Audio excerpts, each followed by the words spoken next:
این که میگن آیفون ریپک، آیفون ریفوربیشت، آیفون نان اکتیو، آیفون رفرش و آیفون تقلبی، تفاوت اینا در چی؟ و اگر ما میخوایم آیفون بخریم کدام از اینا رو باید ما انتخاب بکنیم؟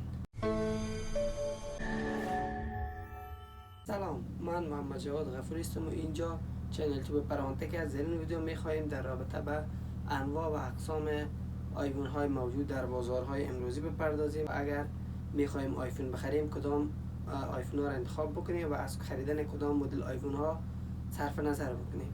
خب به صورت کل انواع و اقسام آیفون ها در بازارهای امروزی خیلی زیاد است، ولی ما به چند بخش عمده‌اش و به چند نوع مهمش میپردازیم.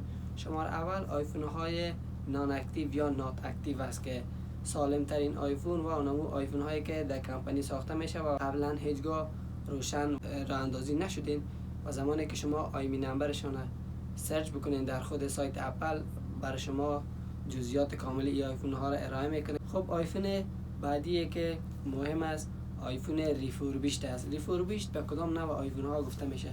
ریفوربیشت اصطلاحاً به اون مدل از آیفون های گفته میشه که توسط خود خریدار یا مشتری دوباره به نمایندگی اصلی آیفون سپرده میشه و در عوض کمپانی یا نمایندگی به مشتری دوباره آیفون جدید تحویل میده و آیفونی که از مشتری گرفته او را روان میکنه نمایندگی و خود کمپانی آیفون و شرکت آیفون در اونجا عموم بخشی که مشکل داره او را ترمیم میکنه و دوباره با پارت نمبر جدید به نام پارت نمبری که معمولا به نام خود پارت نمبر با حرف F شروع میشه، با این پارت نمبر دوباره با وارد بازار میکنه، بر رویش برچسب ریفوربیشت میزنه که یعنی ای آیفون یک بار توسط خود کمپانی آیفون این دستگاه ترمیم شده و با قیمت پایینتر به بازار عرضه میشه. این ریفوربیشت یک نوع دیگه است که مثلا یک شخص از در کشوری مثل چین امی آیفون هایی که دوچار نقص میشن را او آیفون میگیره ترمیم میکنه، خودش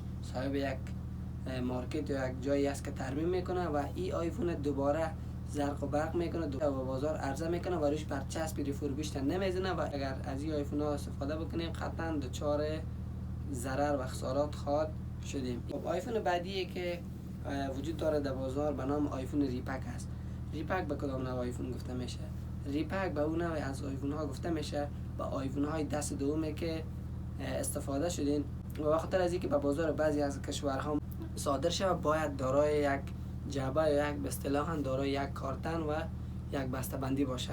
میگن آیفون های ریپک هم از جمله آیفون هایی هستند که قابل اعتماد میباشند. یک نوع آیفون های دیگه که در بازار وجود داره به نام آیفون استاک و یا آیفون دست دوم است که این موبایل ها از کشورهای خارجی به شکل آیفون دست دوم و بازارها عرضه میشن که با خود هیچ جعبه یا هیچ وسیله دیگه ندارن، فقط خود آیفون. این آیفون هم اگر آیفونی باشه که همه قطعاتش از خود آیفون باشه، هیچ چیزش تبدیل شده نباشه، البته سافتورهایی است که کار میکنه که یک نمونهش سافتور تریو تولز است که سافتور خیلی مشهور است که اصطلاحاً برش سافتور چک کننده آیفون میگن که به نام چک کامپیوتری مشهور است و اگر توسط از این برنامه آیفون دست دوم چک بکنیم که تمام قطعاتش از خود آیفون باشه، قطعش تبدیل نشده باشه و در این سافتور به ما نشان داده میشه که کدام قطعه از خودش هست و کدام قطعه تبدیل شده.